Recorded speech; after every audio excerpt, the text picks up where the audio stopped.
Hello, everybody. Welcome to today's event. I'm Ayush Panda, today's moderator, and I'm joined by Swagatama Mukherjee, who will be moderating the event with me. Today's event is special. It is the first edition of our new series of talks called EV Fundamental Biology. This series of talks is dedicated to exploring the natural behavior, function, and structure of extracellular vesicles in the biological environment. And today, we are joined by Professor Randy Carney, and we couldn't have asked for a better speaker to launch the series. Professor Randy Carney is an associate professor of biomedical engineering at the University of California, Davis. He received his bachelor's in chemistry in 2008 from University of Arkansas, his 2010 master's at Massachusetts Institute of Technology, and 2013 PhD from EPFL in Switzerland, focused on the impact of nanoscale surface structure in the organic ligand coating of metal nanoparticles on cell penetration. He continued his research as a postdoctoral fellow and now as a faculty at UC Davis in nanomaterials, including the study of extracellular vesicles. His group engineers platforms to examine the use of EVs as next generation cancer therapeutics and biomarkers. A central focus in Carney Lab is the application of Raman spectroscopy, especially via surface enhancement, as an optical platform for biomarker discovery and biomaterials characterization. They also explore therapeutic approaches to engineer EVs for targeted drug delivery.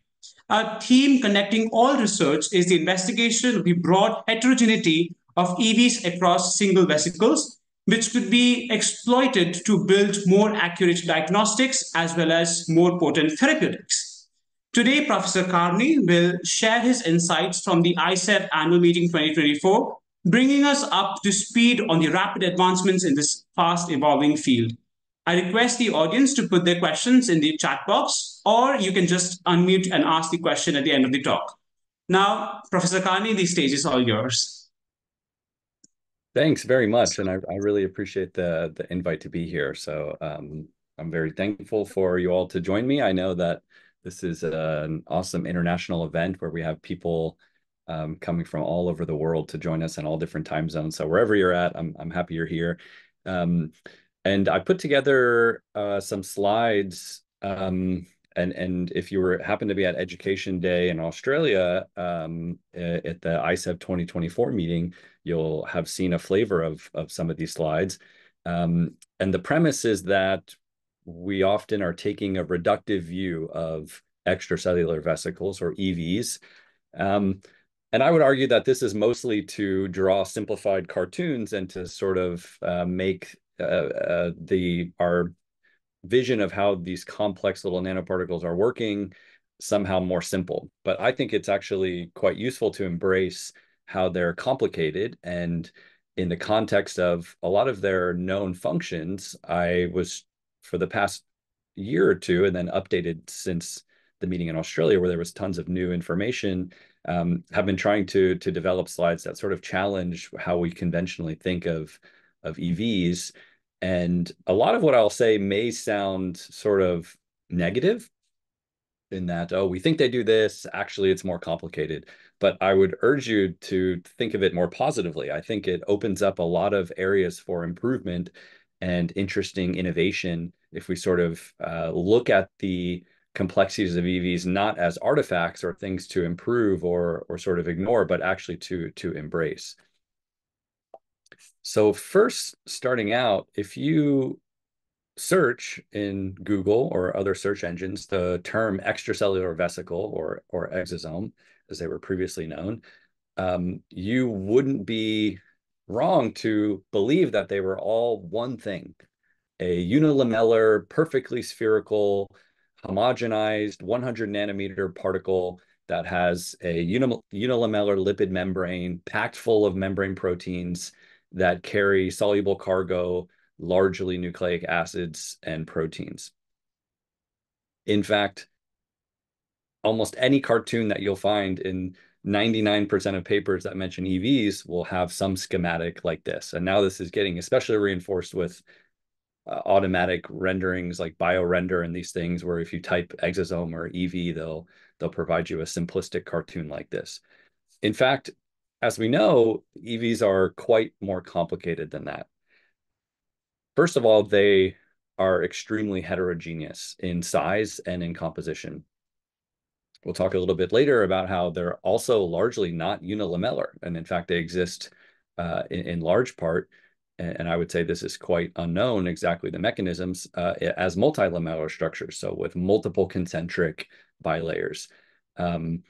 Whether or not all of the features that we're observing are truly representative of the natural heterogeneity of EVs as they exist in biological systems, or are an artifact of their isolation and manipulation, I think also is another complexity. So we can enhance or remove some heterogeneity according to which isolation technique or which instruments we're using to characterize them.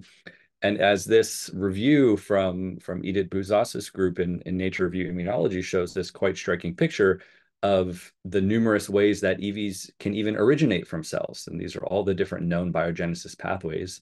Edith herself, and I would agree, say that this is just what we know of now. Things are changing all the time. So probably the picture is even more complicated than this. A striking image from a couple years ago put forth the sort of premise that this old model showing a packed vesicle of the same size with every molecule that you can imagine is actually quite unbelievable. And in fact, what really may happen is that, especially and this was in the cancer of, or this was in the context of cancer EVs in circulation, many of the EVs are actually more like liposomes. They're empty. They have scant or scarce tumor-specific proteins, so maybe only a few. Certainly every marker is not on every vesicle. There's huge heterogeneity in size. We get all of these bioassemblies in real life where the EVs are actually packed with a protein corona. So even the markers we think are at their surface are actually not what are interacting with cells, at least initially. In fact, it's this intermediate protein corona from adsorbed proteins and other biomolecular species that are actually contributing to some of their function. This is a cartoon I drew, and I tried to get the scale as close to accurate as possible. So the lipid bilayer is roughly the size of a lipid bilayer of protein, and with respect to the protein, nucleic acids, small molecules, sterols, glycans.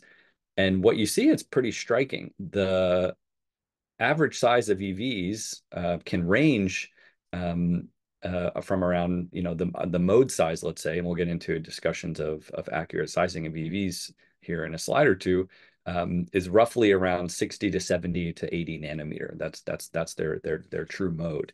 And they exist over a larger range of maybe 30 at the lowest size, below which you can actually see here with the 30 nanometer particle, they become physically unstable. You actually just can't pack lipids around that. Without exposing too much of the surface area of the lipids to aqueous water, which is not energetically favorable, so you get dissolution. At the larger size, they can get up to 150, even larger. Of course, larger particles then have different biogenesis origins, and we can scale all the way up to large oncosomes, even mitochondria-containing vesicles, and all these other interesting things. But the small ones that we tend to be interested in are still quite heterogeneous in and amongst themselves. So if you look at the difference of the intraluminal volume between a 30 nanometer, 50 nanometer, and 150 nanometer volume, it becomes quite evident that it's unlikely that these vesicles are potentiating the same functions, just from a stoichiometry perspective. So if you do a thought experiment represented in this table, and you assume that the 30 nanometer and you make some assumptions about the surface area of a typical membrane protein. Of course, there's heterogeneity there. And you assume that there's not even any lipids, which we know, of course, can't be true. And you just say, what if the entire surface area of a 30 nanometer sphere is packed with membrane proteins? You could pack about 100 proteins in there. Of course, we know in reality it's probably about 10% of that, because we need room for the lipids to actually support the membrane structure of these intraluminal proteins, and maybe fewer. Now you scale up to the 150 nanometer vesicle, and all of a sudden we're at 2,500 proteins. So orders of magnitude difference between how many molecules these can support. the volume and surface area scale tremendously. So you can see there's a difference of 125 times in the volume. Right now, most people consider these as the same type of vesicle from the same type of cell. And when we do bulk analyses, we're sort of averaging out over all of these different heterogeneity. But we know that not every vesicle can have every copy of everything. This is an old study now, 10 years ago by Chevalier and others that was published in PNAS. And they did a quite elegant experiment, I think, which probably the numbers would be updated these days, but I imagine that the trend would hold true. When they did accurate quantitative counting of different microRNAs that they found in isolated with vesicles, they found that even for the most abundant vesicles, there was only about 0.1 copies per vesicle, meaning that 1 in every 10 vesicles actually had this. And you can see that even for maybe the 10th most common microRNA, it's something like 1 in 1,000 or 1 in 10,000 vesicles. The same holds true for proteins, lipids.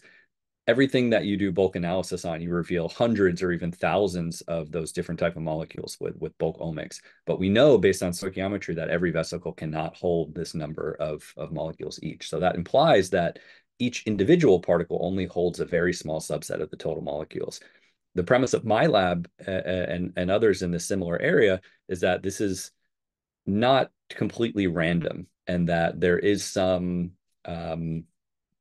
maybe by accident or directed by cellular processes, there is some actual correlation of molecules packed into subsets of vesicles that give individual vesicles and subsets of individual vesicles different behaviors than others, even from within the same source, released at the same time by the same cell. Other people have captured this heterogeneity quite nicely. Here's a bioRxiv paper. Sorry, the year should be 2024 in here, not 2014. This was a sort of sandwich ELISA-based paper where they were capturing by a bunch of different EV and tumor-specific molecules, EpCAM, a lot of integrins. You see alpha-2, alpha-V. So I'm looking at the x-axis of the figure on the right. This is actually the capture agent. And then they're probing by different molecules. They're so-called detection targets and detection capture agents. And they were able to then turn this immunofluorescence data into a heat map that represents sort of relative stoichiometry. So you see on the left here, they have this index, this nice index. If it's above 1, they're saying that the molecule they're probing is far in excess of the molecule that's capturing. If it's equal to 1, this means that they're roughly the same. So they're sort of equal, these two different proteins that they're looking at one time. And at the bottom, they would say that they're very rare. So if the index is below 1, there's fewer detection particles, so the red stars versus the capture. And you can just look at a glance at this heat map on the right and see that there's an immense amount of heterogeneity. So there exist clearly defined subpopulations with correlated cargo that we can assume is correlating with some functional differences as well. So as single particle resolve techniques start to increase in popularity, we're starting to get more, or maybe availability, not necessarily popularity. We're starting to get a better picture of these distinct subpopulations that are really revealed at the single EV level. My own group published this a few years ago where we were capturing plasma-derived ovarian cancer particles by different tetraspanins, CD9, CD63, and CD81, and then detecting for some common cancer biomarkers, CD24, EpCAM, and HER2. And what we noticed was that depending on which probe you captured by, you could see a hugely variable amount of the tumor marker. So you see in the top right here, in the green, if you captured by CD9, we see a lot of CD24. But if you captured by CD63 or CD81, we barely see any. A non-specific capture using biotin actually got the most, and that was true across all the different cases. And it didn't even scale. It seemed like EpCAM was more closely associated with CD81. HER2 was broadly associated with all the tetraspanins. So it just means that the choice of your tetraspanin capture agent or any capture agent could bias that multiplexing. So we call this multiplex bias. And it's another thing to sort of think about when you're pulling down EVs or otherwise trying to detect their tumor markers. We believe that a more sensitive and specific test would be able to detect multiple biomarkers correlated onto single EVs, and that these may be more specific than looking at any individual biomarker by themselves. So now we arrive at this picture of vesicles as being slightly more complex. The membranes are full of sterols. Glycans are starting to become much more appreciated. So we have this highly glycosylated surface full of sugars, which are attached to the lipids and the proteins. In addition to the classic nucleic acids, which may be a lot fewer than previously thought, we also know that they're trafficking lots of small molecules and like metabolites and hormones and other small molecules, and that we have this appreciation now for the multilamellarity instead. So I have this picture on the left of this grouping of EVs that sort of captures a bit more of the heterogeneity. Now, of course, there's other things that are commonly co-aggregated or co-isolated as well, co-enriched. And these are other protein aggregates, lipoprotein, ribonucleoparticles, which are sort of DNA or RNA protein aggregates that can be on the size and refractive index and density as EVs. So we're pulling down all of these as well. And so we have this complex continuum of these molecular assemblies in any of our preps that I think it's worth to think about when we're actually doing functional studies or other. So then we get back to size. If you just pull a handful of EV papers, as I did when preparing this slide, you'll see that they quote this size range of 40 to 150 or 30 to 100 or 50 to 500 and many more. There's dozens of different, I would say, completely arbitrary and random ranges that people list as being exosomes or small EVs or whatever. Most commonly, people claim that the mode or that the average size is 100 nanometer. Of course, now we know that this is completely an artifact of light scattering, primarily driven by the fact that nanoparticle tracking analyses became quite ubiquitous in the field early on, thanks to the popularity of the NTA in the beginning. The problem with the NTA is, and other light scattering techniques, especially in flow cytometry, where it's a bit more quantitative, is that you rely on the scattering of light from a particle, which is directly proportional to the refractive index of the particle.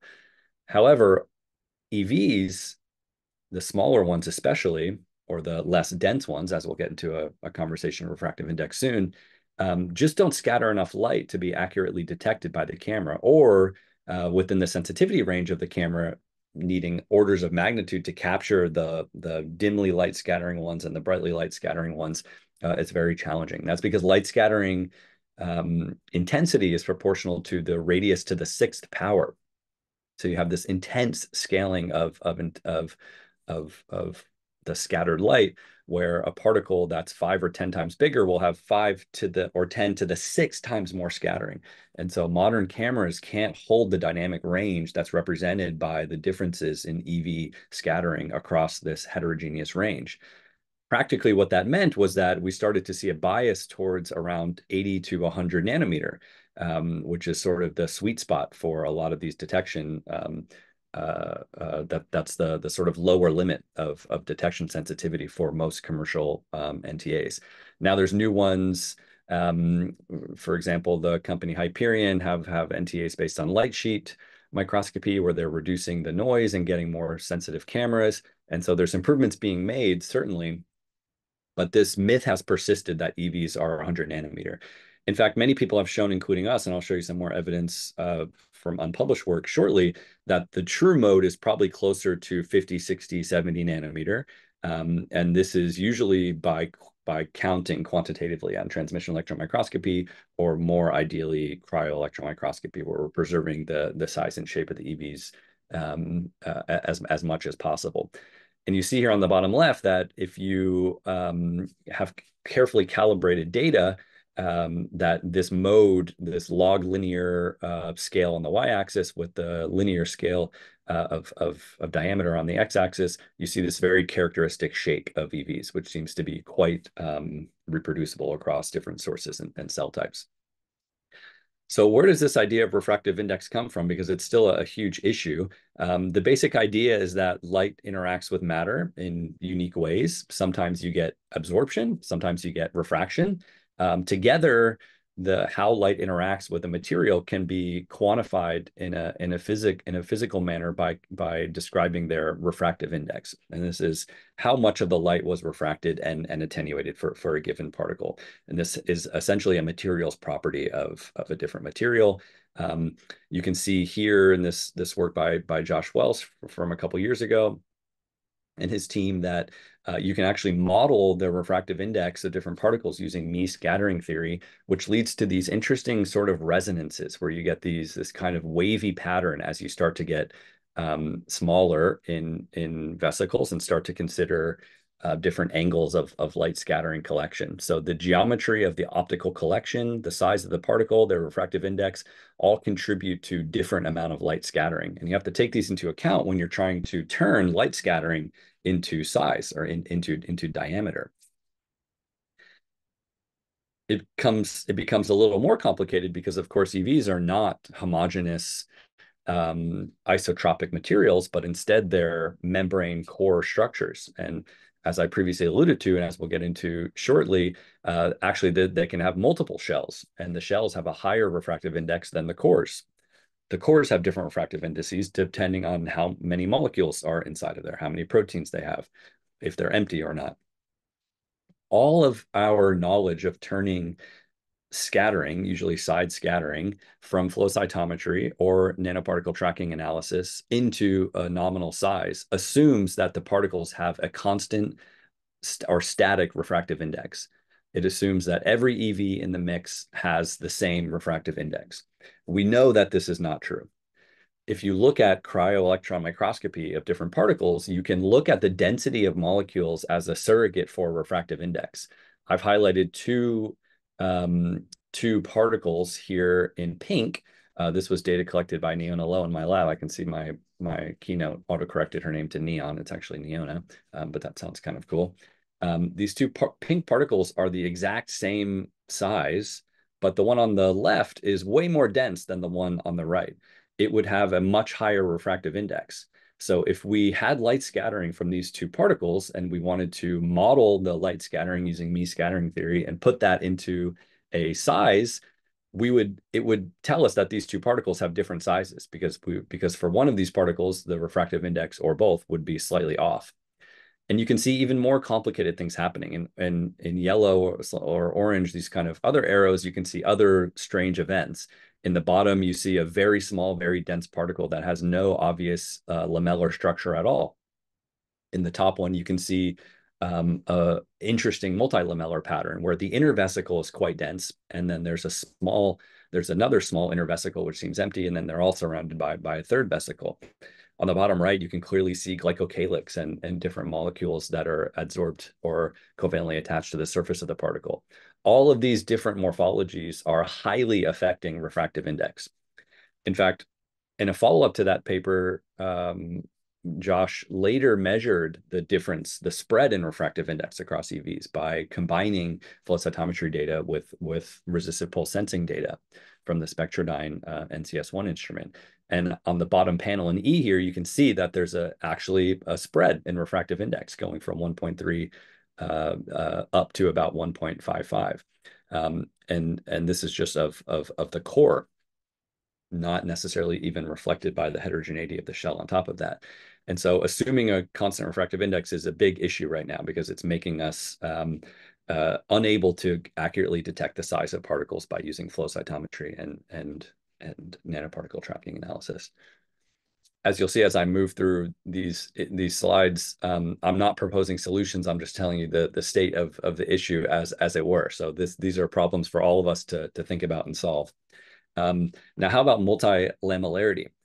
We can see there's actually two different types of lamellarity. You can have a multilamellar vesicle where they're concentric spheres, and then you can have a multivesicular vesicle where there are single vesicles within a vesicle.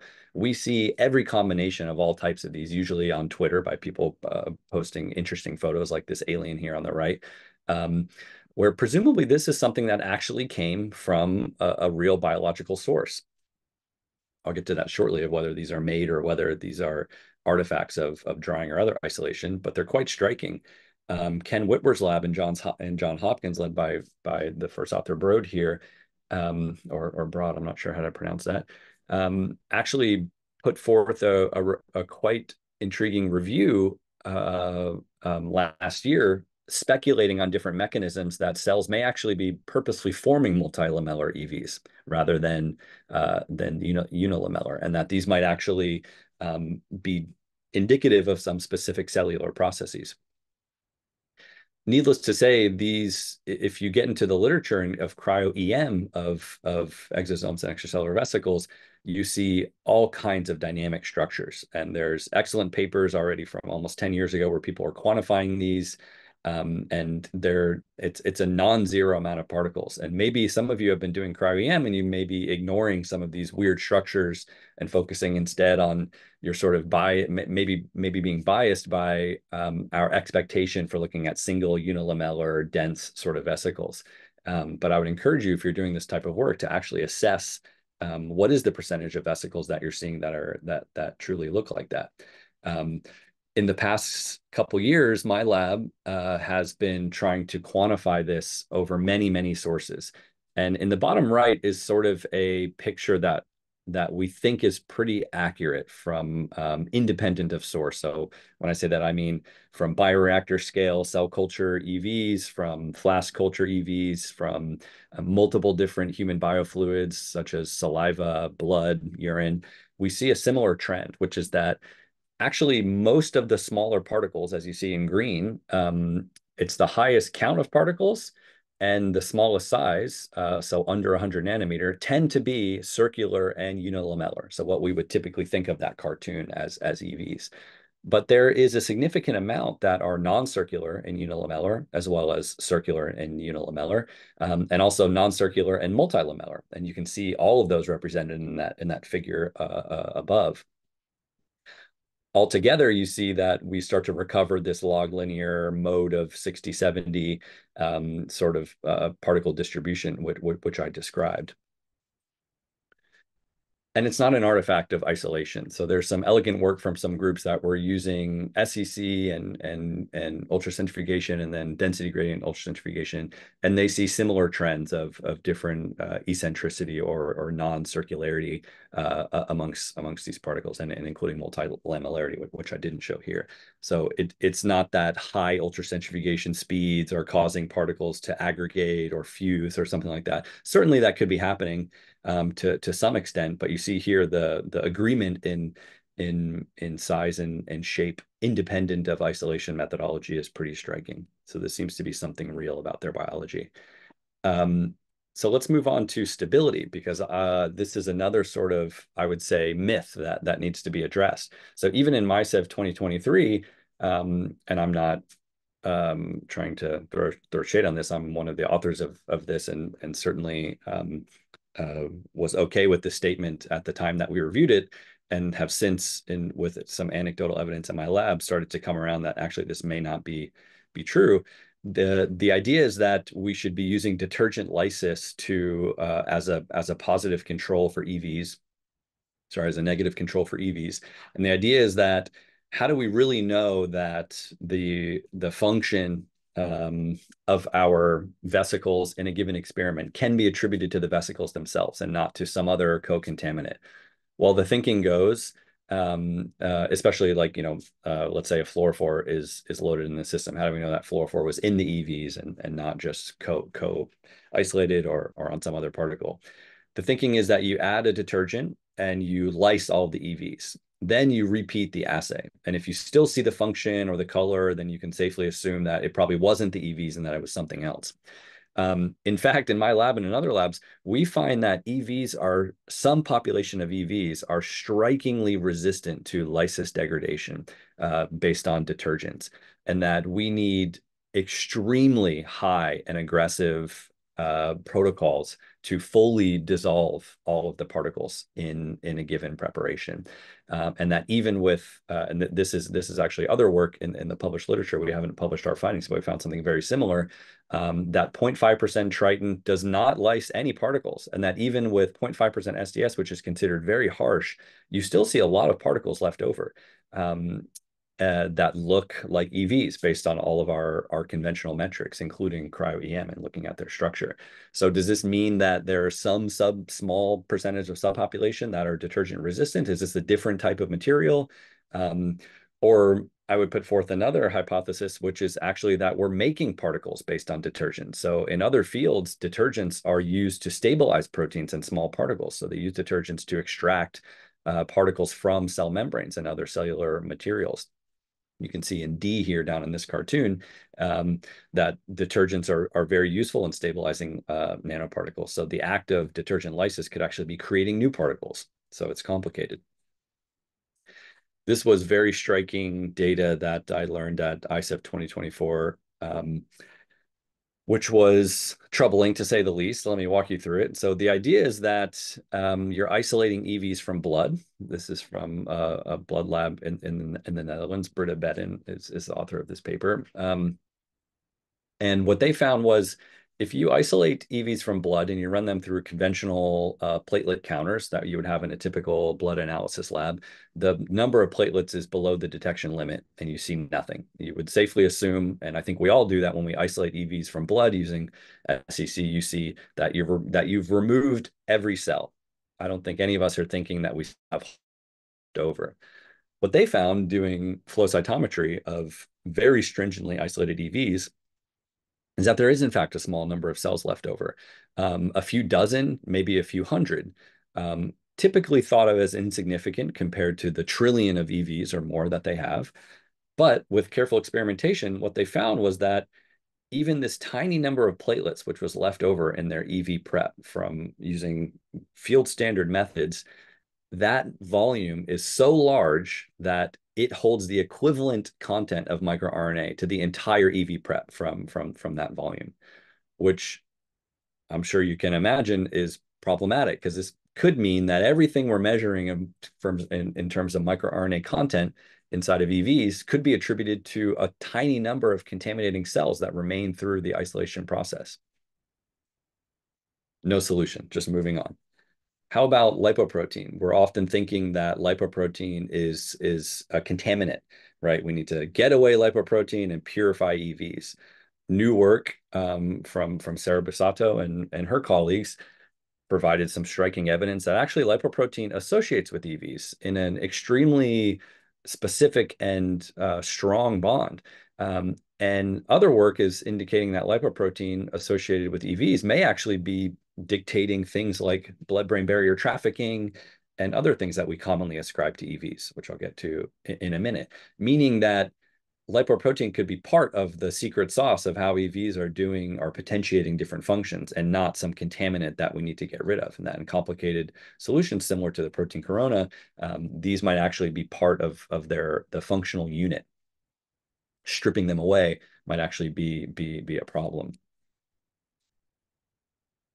Another striking recent discovery is that in small vesicles, and especially extracellular particles like supermirs and exomirs and these newer sort of defined EV subpopulations, or EP, let's say extracellular particle subpopulations, since they don't have a defined vesicular structure, actually traffic much of their nucleic acid content at their surface, even potentially intercalated with histones and other large molecules.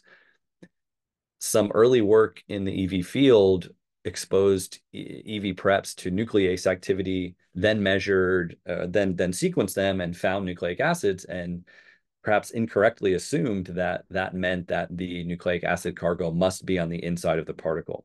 It turns out that the stabilization of nucleic acids at the surface of the particle, sometimes protected, as I said, by chaperone molecules like histones and other proteins, can protect the nucleic acids from degradation, even though they're being directly exposed to nucleases, meaning that an alternative hypothesis has arisen that adding the nucleases and then seeing microRNAs after, or other non-coding RNAs, or even whole DNA fragments, actually just means that they were stabilized at their surface, and it doesn't rule out that they can still be trafficked outside the EVs, which has really interesting implications, not the least of which is that there exist receptors for nucleic acids on certain cell types. And so these could be a functional molecule in terms of binding and recognition.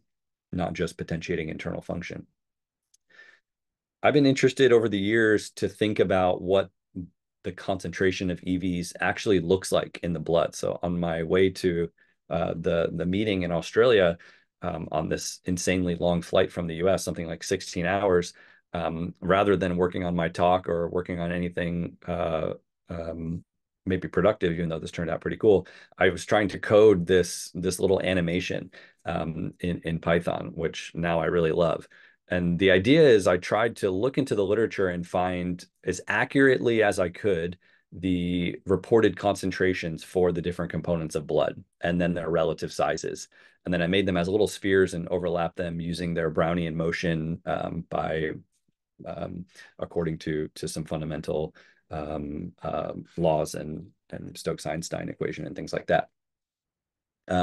What I found here is that red blood cells in red, the platelets are gray, EVs are blue, and I tried to model their sizes according to, you can see on the left here, I modeled them as a log linear distribution with the mean at 70. That spread of 0.7 was just back engineered to match this data from Edwin van der Pol below. Then their Brownian motion and their diffusion around is size dependent. And then I added in lipoprotein, which could be 10 times higher than EVs. Of course, this is depending on your diet, could be even higher. And then other protein aggregates. And using these numbers, you can see here that, first of all, there's a ton of EVs, I think was my immediate takeaway. And that but that they're greatly outnumbered by lipoprotein and other protein. So I showed this at the Australia meeting, and then I got approached by Britta and her PI, who I got this number of 2 × 10⁷ EVs from a recent study that they've been doing, their interlaboratory comparison study using flow cytometry to try to crowdsource the average concentration of EVs in blood. And they cautioned me that this was an extreme underestimate of EVs. And in fact, that this 2 × 10⁷ was colored by I would say, a cautious appreciation of their lower limit of sensitivity, and that actually EVs could be 10 or even 100 times higher than that, and likely are, especially the smaller ones. If I rerun this animation and add and increase particles EVs by 10 times, it starts getting pretty viscous and complicated. If I go to 100 times more EVs, it's just a blue box. You literally can't see any cells. And I think this is more realistic of what we're actually seeing in blood. Blood is viscous and dense and packed with these different cells. They're experiencing strange fluid dynamics as far as coursing through blood, especially thinking of narrowing of veins and arteries, and that the real picture is sort of just interesting to visualize. So hopefully you think so too. So I'll finish with 3 or 4 other observations from the field that I picked up from discussions at ISEV2024 and since. One is about the circulation half-life of EVs. I think one of the typical things that you see in EV literature of why EVs are better than liposomes or other engineered nanomaterials is that they have this preferential biodistribution, maybe a resistance to immune cell recognition, and this privilege enables them to have a much longer half-life, so they stick around longer. And this argument has been used to motivate why they make great biomarkers compared to circulating DNA or that may degrade, have a half-life of seconds, and EVs have a half-life of hours or maybe even days, so they stick around for weeks. In the bottom left was a nice review that summed up, it was sort of a meta-analysis that looked at all the different studies that had published on clearance from circulation after IV injection of EVs in mice, and actually proposed that the circulation half-life is much less than what we previously thought. I picked 2 articles from the literature that actually reported strikingly, I would say, low half-lives of even as small as 2 minutes or less than 30 minutes. There's excellent work by Charles Lai and his group that he was first author here. Now he's a PI doing lots of very interesting work in different types of labels that aren't necessarily based on fluorophores, but other types of luminescence.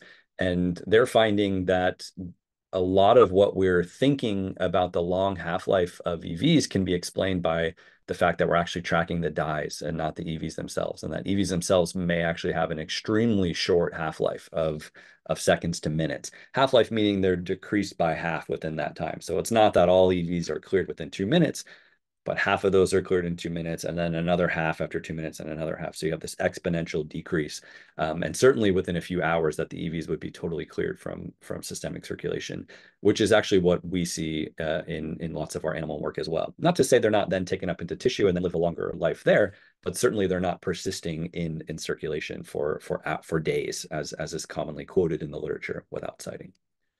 Here's another presumed benefit of EVs that you'll read, that they have this privilege to cross endothelial barriers. I'm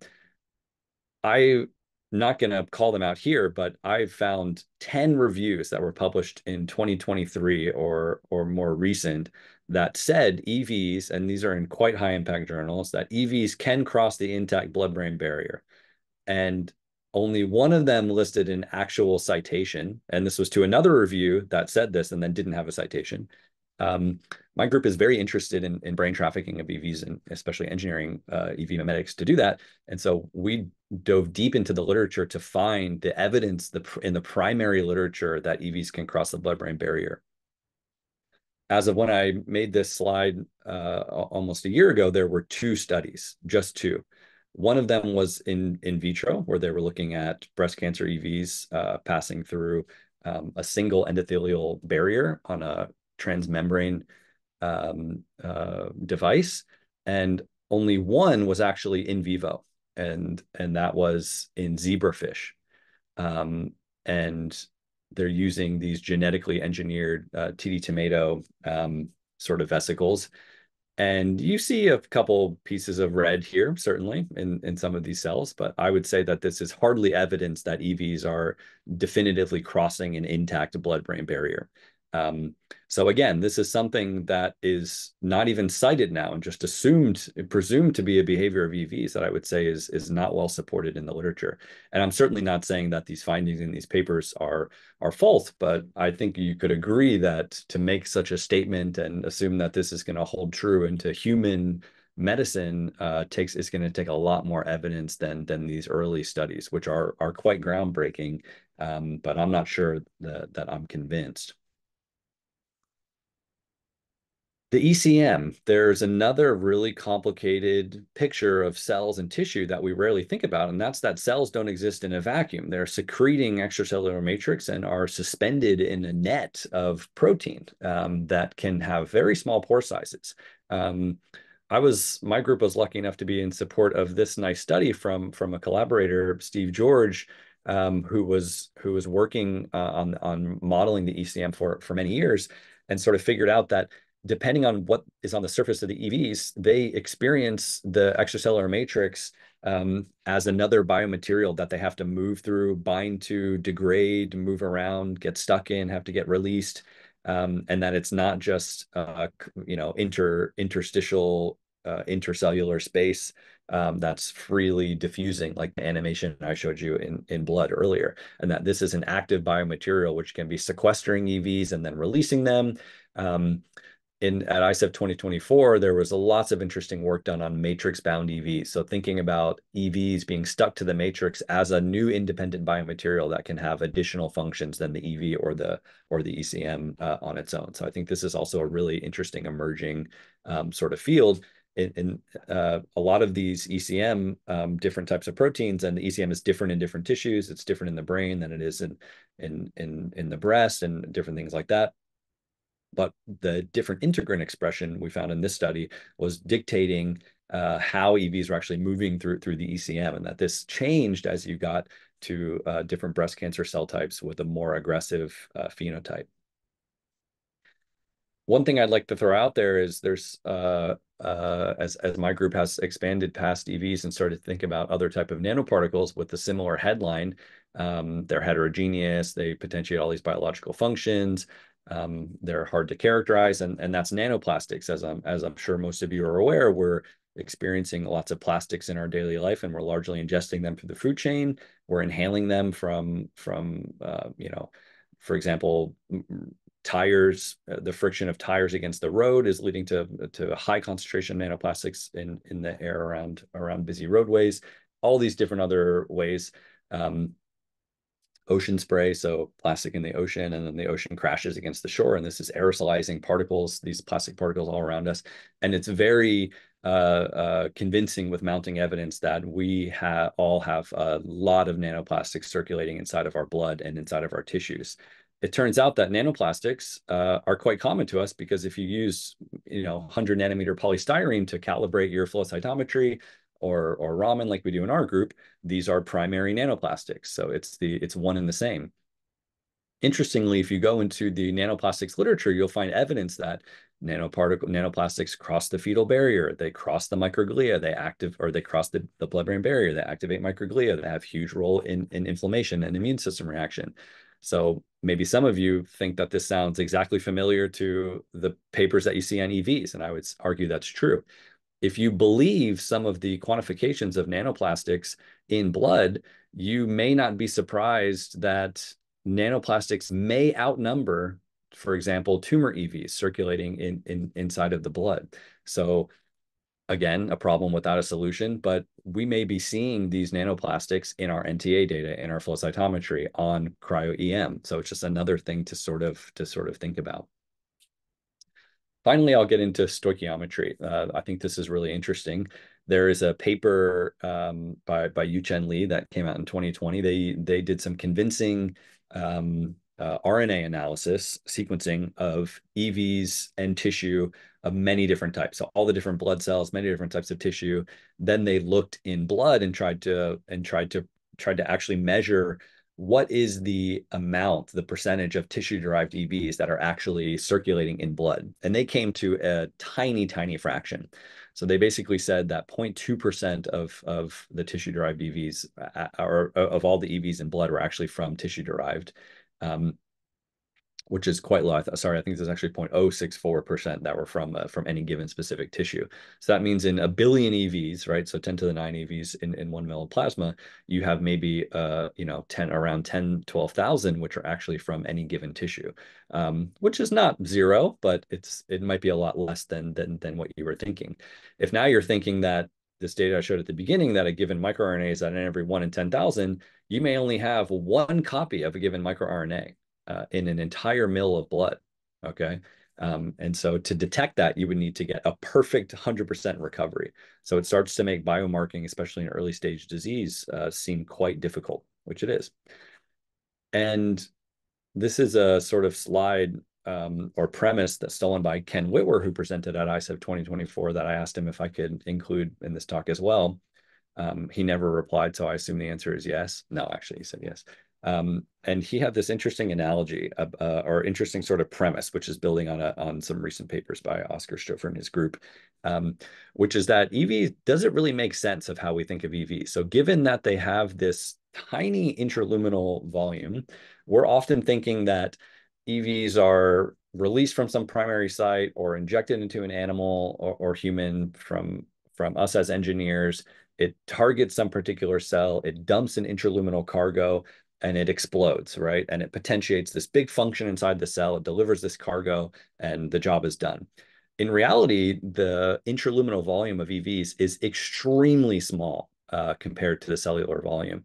And it's unlikely that the number of molecules in any context or in many contexts actually are changing cell biology in any meaningful way.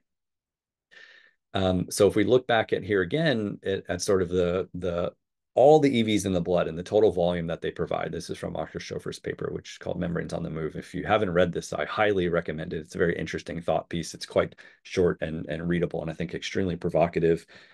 Similar to this talk, it opens up 4 or 5 different ideas at the end of sort of open-ended issues of what the implication of this idea is and how we might be able to actually prove it or utilize it. But the premise is pretty extreme. It says that all EVs in the blood, the total volume that they provide that's available for packing of DNA and RNA is only about 50 nanoliter per milliliter, or 0.005% of the total volume. They go on to argue that that amount of material is inconsequential to potentiating any biological response at a single cell level, and that instead the EV surface is the functional unit, specifically the EV surface contacting the outer surface of a cell. They introduce EVs as filling in this paradigm of short and long distance contact dependent independent cell signaling. So on the top left, we know we have contact independent short distance signaling. Cells release small molecules, they get taken up by neighboring cells, done. At the top right, we have long distance contact independent signaling. Cells release different hormones, other endocrine signalers, they go far away in the body and they potentiate a signal. Now at the bottom left, we have contact dependent, okay, short distance interactions. So cells touching each other, multivalent receptor ligand interactions that potentiate function. They propose in this review or sort of thought piece that EVs fix or finalize this sort of schematic, that EVs are the ways that biological entities do long-distance contact-dependent signaling. So if you want to have contact-dependent signaling cell to cell, but the cells are far away, they release a part of their membrane and go do that at a distance. This is built on an idea termed VIRS, or vesicle-induced receptor sequestration. And the idea is that EVs can laterally migrate their membrane proteins to sort of to link almost like Velcro to a different to a cell surface, and then it's this combined effect of different receptor ligand pairs that end up producing some downstream effect. I think this idea is really provocative because typically we're thinking of EVs as almost like the bee sting, right? The EV goes, it enters a cell, it delivers its payload, and it dies.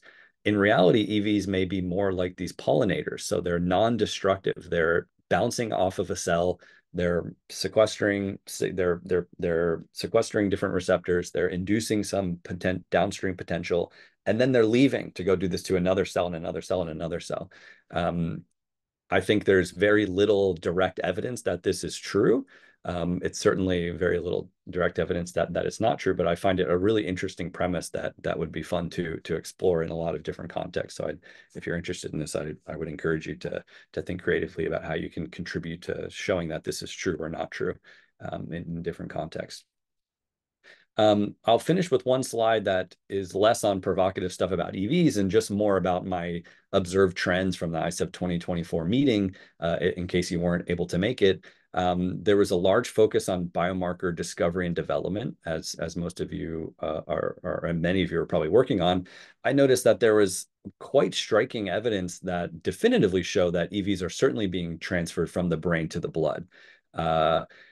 This is being used for very early diagnosis of stroke, and there's already quite some exciting advancements close to the clinic for this. And as I alluded to earlier, are EVs going from the blood to the brain?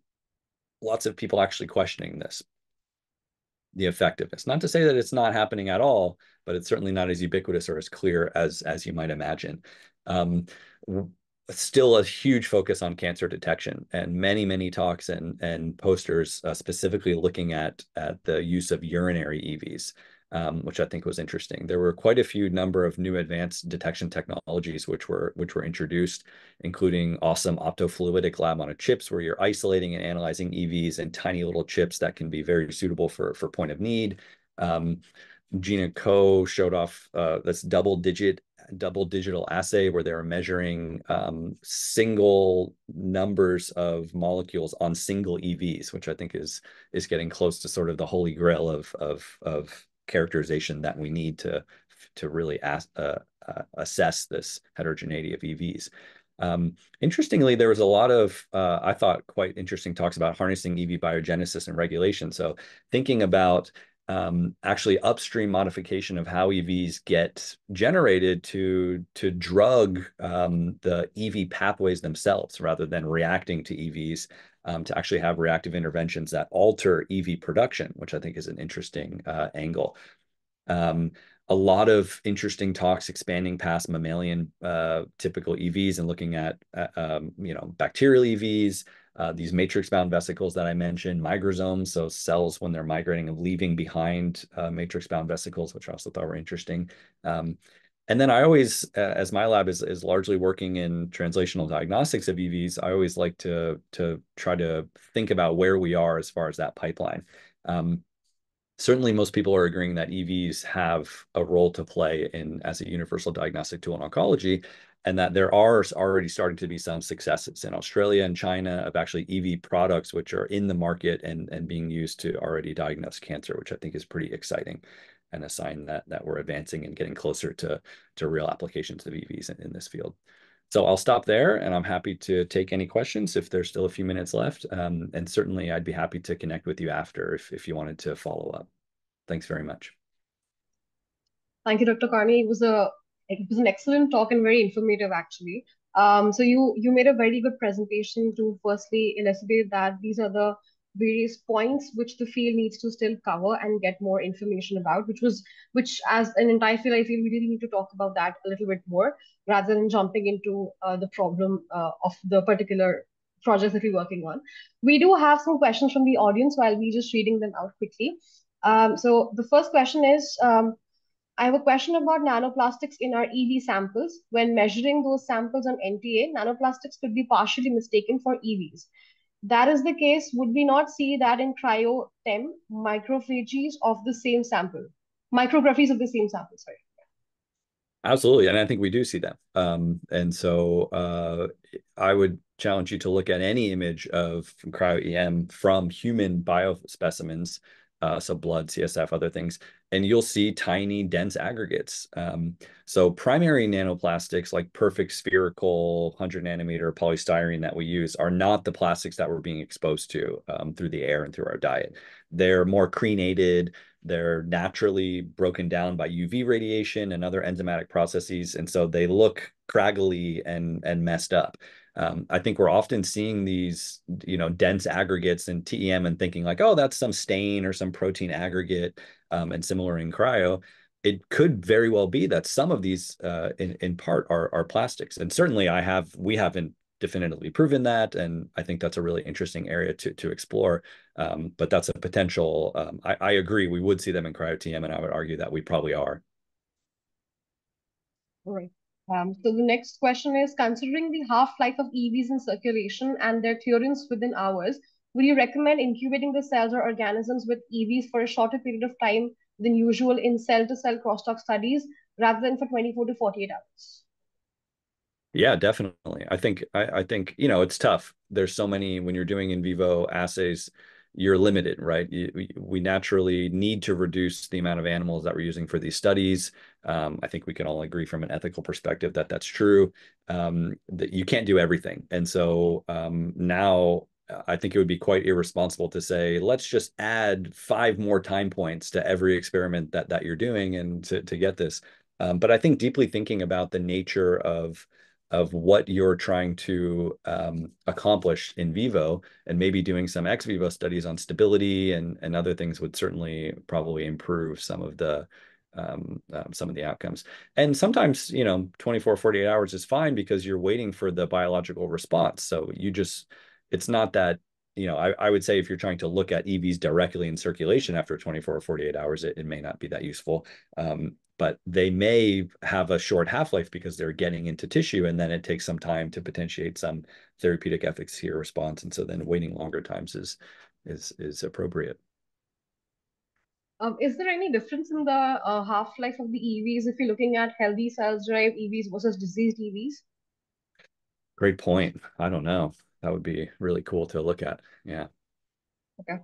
All right. Certainly, we know that, for example, tumor EVs are more stiff. People are doing AFM and other mechanical studies, and Yeah. that matrix stiffening and other things. So probably their interaction. I don't know offhand which direction that would go, but I would expect there to be certainly differences in how they're interacting with matrix and being uptaken into cells and all these things that may alter their half-life. So yeah.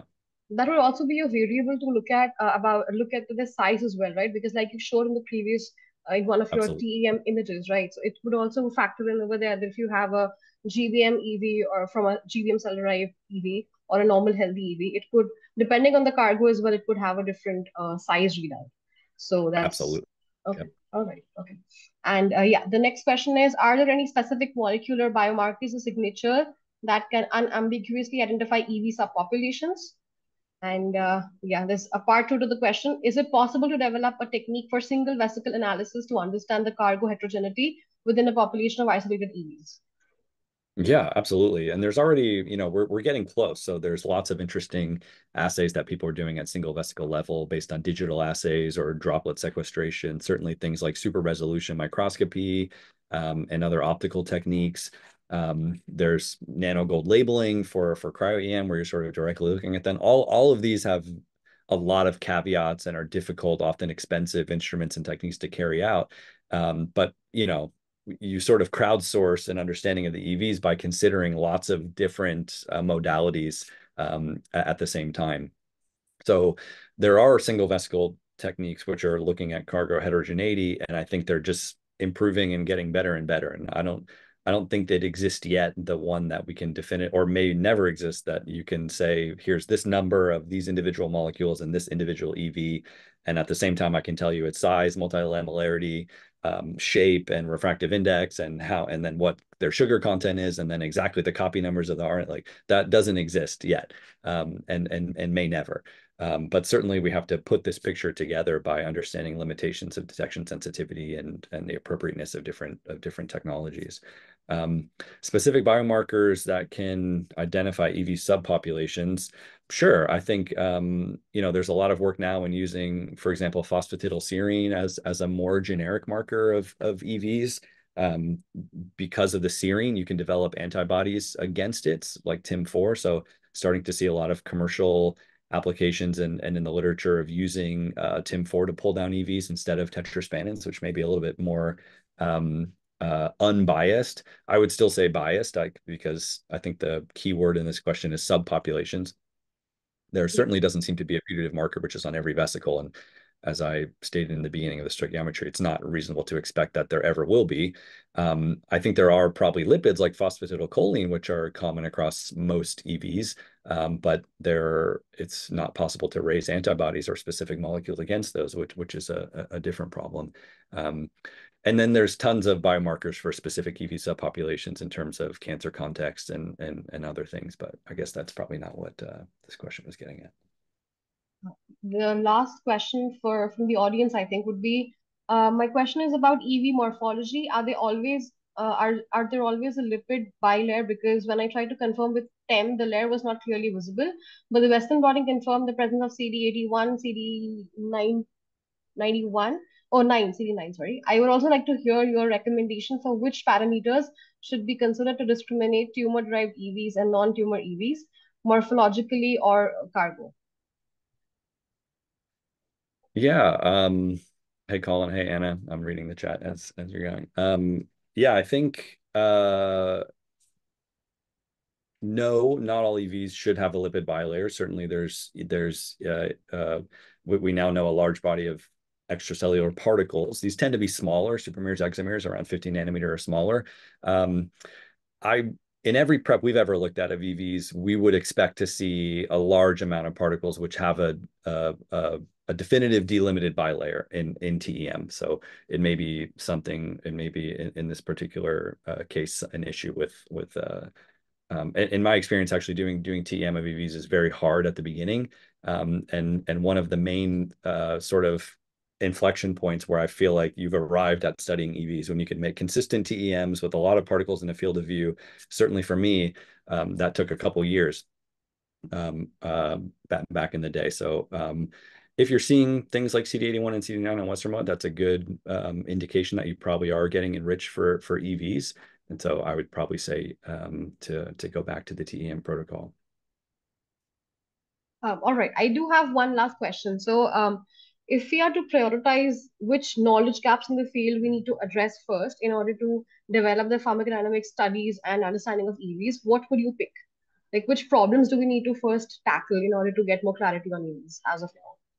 Yeah, I think labeling EVs is a big issue right now, and confirming that the label stays with the molecule over time. I also think another big area of improvement is probably defined mechanisms of action in terms of dosing.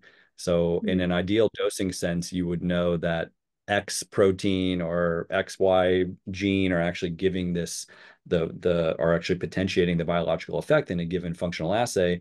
and that you would ideally have a technology that quantifies the amount of those functional molecules, and then you dose according to those molecules and see a dose response, which would be a more definitive way to show sort of active thing. And this isn't my idea. These are put forth for many years in terms of, you can look up articles about potency assays for EVs. And I've seen these recommended for years, and it's tough. Even in my own lab, when we do a lot of functional studies, we try to do things the right way, and it's very difficult to actually think about the MOU, or sorry, the mechanism of action, the MOA, and how to dose according to that. So I think better labels, a better way to quantify the functional subunits of your vesicles would really help in dosing, and that will increase our knowledge of the true potency of EVs a lot. Okay, great. There's one last question. Is the presence of lipid bilayer dependent on only size, state of origin cells, or other factors? Good question. I would say, I don't know. Yeah, certainly it's the idea that we don't see lipid bilayers in small particles is just an anecdotal observation. There very well may be larger particles that don't have defined lipid bilayers that I'm just not aware of. And I think it's probably related to their biogenesis and other physical factors of stability. But yeah, I think that's an interesting question. I don't know the answer. Sorry to end on an I don't know. Well, there's a lot We of do I don't knows. have we do have another question. I feel, yeah, you can go ahead.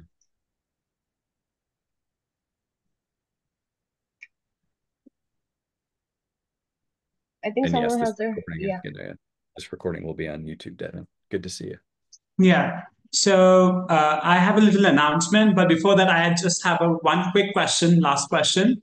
While talking about the circulation and the half-life, we are usually talking about the exogenous EVs, which have been injected into the mice or whatever the animal model is. My question is like, do you think the natural EVs which are secreted within our body, do you think like they have a similar half-life? I mean, I understand that when we talk about half-life and circulation time, we are talking for like a future purpose of therapeutic EVs and how long they will circulate in the body. But like, are we doomed, or like, is there a possibility that we can extract primary cells, and then if there is no immune response, then maybe we'll be able to extend the circulation time within the body? Yeah, I think you're exactly right. I think it is partially, or maybe predominantly, dominated by sort of immune recognition. I would also say that immune cells taking up EVs and then doing secondary actions may be also part of how EVs are actually working. So it's not always something to avoid necessarily. Depends on the context, of course.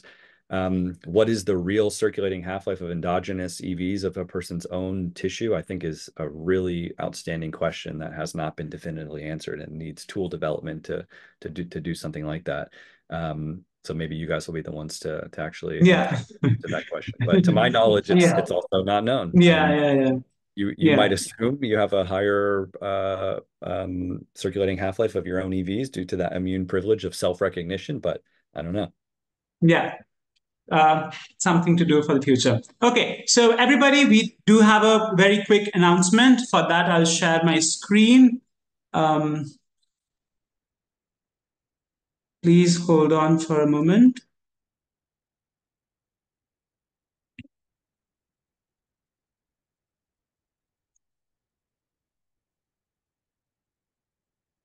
So this announcement is about ISEV 2025. I hope you can see my screen. So the abstract submission deadline is on November 3rd, and the event is going to be held in Vienna, Austria. So please get your abstracts ready and submit them as soon as possible. And we hope to see you all at ISEV annual meeting in Vienna. Thank you all for joining.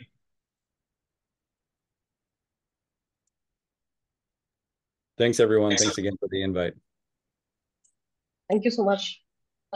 Thank you. The talk will be available on YouTube next week. So if you want to watch it over, anyone's always welcome to go and check out the YouTube channel for SNAP.